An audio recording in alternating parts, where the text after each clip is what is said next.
O ser humano não vive desperto, vive reagindo. A maioria das pessoas acredita que pensa, sente e age de forma consciente. Dizem, eu sou assim, essa é minha personalidade, eu decidi. Porém, uma observação sincera da própria vida revela algo perturbador. Quase tudo acontece sem presença real. Pensamentos surgem sozinhos, emoções aparecem sem serem convidadas, palavras escapam da boca antes que a consciência as acompanhe. Promessas são feitas e quebradas pelo mesmo indivíduo, sem que ele perceba a contradição. Isso não é fraqueza de caráter, é funcionamento mecânico. O homem mecânico vive sob estímulo e resposta. Um olhar provoca insegurança. Uma crítica gera raiva. Um desejo empurra para a ação. Um medo paralisa. Nada disso passa por um centro consciente. A reação acontece primeiro, a justificativa vem depois. A mente cria narrativas para sustentar a ilusão de controle. Ela explica, racionaliza e defende comportamentos que, olha só, jamais foram escolhidos de fato. Assim nasce a falsa sensação de identidade. O que se chama de personalidade é, basicamente, um conjunto de hábitos, condicionamentos, memórias emocionais e impulsos herdados. Esse conjunto muda conforme o ambiente, o humor, as pessoas presentes. Ainda assim, o indivíduo insiste em chamá-lo de eu. A maior escravidão é não perceber que se está preso. Enquanto o indivíduo não reconhece sua mecanicidade, ele é governado por ela. Defende suas reações como se fossem essência. Protege seus vícios emocionais como se fossem verdades pessoais. E, sem perceber, confunde repetição com identidade. O início do despertar não é místico, é psicológico. Ele começa no instante em que surge uma pergunta silenciosa, direta e, olha, bastante incômoda. Isso que acontece em mim agora, sou eu? Essa pergunta não pede resposta intelectual. Ela exige observação imediata.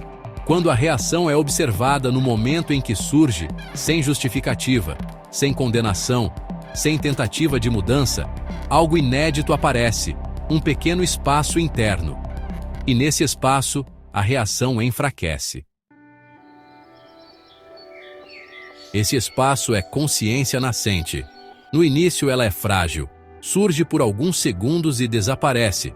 Mas olha, cada vez que o indivíduo se observa de forma honesta, esse espaço se amplia.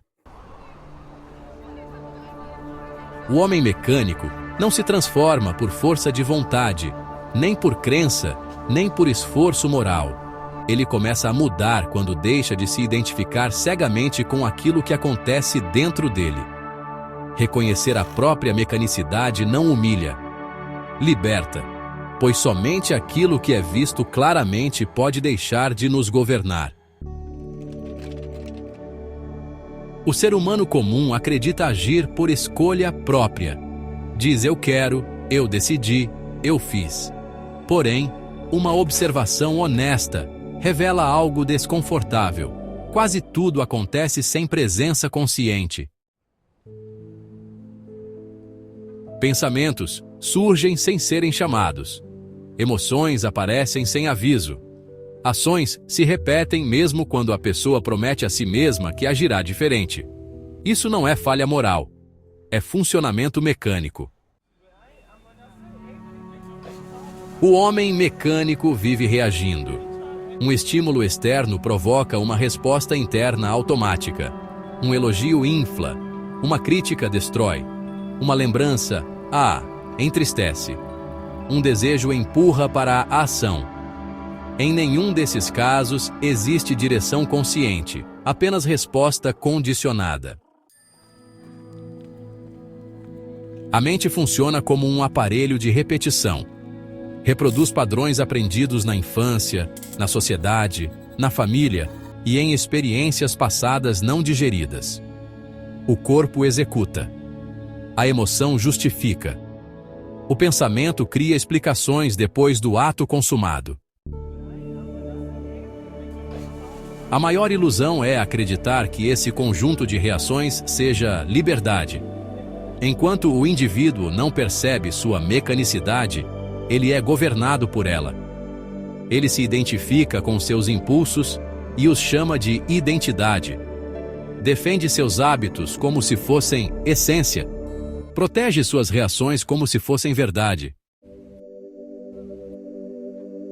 O despertar começa quando surge uma pergunta silenciosa e incômoda: quem está reagindo em mim agora? Essa pergunta não exige resposta intelectual, ela exige observação direta. Ao perceber a mecanicidade, algo novo aparece. Um pequeno espaço entre o estímulo e a reação. Esse espaço é consciência nascente. No início, é frágil, intermitente e facilmente perdido, mas é real. O homem mecânico não se transforma lutando contra si mesmo, mas enxergando-se como é, sem justificativas, sem condenações, sem máscaras. Reconhecer a própria mecanicidade não humilha, liberta, pois somente aquilo que é visto pode deixar de governar. A personalidade cotidiana é uma construção provisória, hábitos, condicionamentos sociais, medos herdados e desejos não examinados. Enquanto o indivíduo se identifica com essa máscara, vive como uma máquina sofisticada, porém inconsciente. Essa máquina sofisticada é capaz de raciocinar, planejar, sentir e até falar de espiritualidade, mas faz tudo isso em estado de sono. Ela pensa que vive, quando apenas reage. Pensa que escolhe, quando apenas responde a estímulos internos e externos acumulados ao longo do tempo. O mais perigoso desse estado não é a mecanicidade em si, mas a ilusão de consciência. O indivíduo mecânico acredita estar desperto. Ele fala de si, analisa a vida, julga os outros, cria opiniões firmes, tudo isso sem jamais observar o mecanismo que o move. Enquanto não há observação, tudo se repete. As mesmas emoções surgem diante das mesmas situações. Os mesmos conflitos se manifestam com pessoas diferentes. As mesmas promessas são refeitas e quebradas. A vida gira em círculos, embora a mente chame isso de evolução. O homem mecânico não vive no presente, vive no passado reagindo no agora. Cada reação é alimentada por experiências antigas não compreendidas, emoções não digeridas e desejos não observados. O passado pensa, sente e age por ele. Por isso a verdadeira mudança não começa com decisões externas, mas com atenção interna. Observar-se é interromper o fluxo automático. É estar presente no corpo, na emoção e no pensamento ao mesmo tempo. É perceber a tensão surgindo, o pensamento se formando, a emoção querendo dominar, antes que a reação se complete. Nesse instante, algo essencial acontece. A reação deixa de ser inevitável. Não porque foi reprimida, mas porque foi vista. A observação consciente quebra o automatismo. Ela não luta contra o impulso, ela o ilumina. E aquilo que é iluminado perde o poder de governar as escondidas. Esse é o primeiro ato real de liberdade. Liberdade não é fazer o que se quer. Isso também pode ser mecânico. Liberdade é não ser obrigado a reagir. À medida que a observação se aprofunda, o indivíduo começa a perceber que não é seus pensamentos, não é suas emoções, não é seus impulsos. Eles acontecem nele, mas não são ele. Essa percepção não cria ainda um ser desperto, mas dissolve lentamente a ilusão que o impedia de surgir.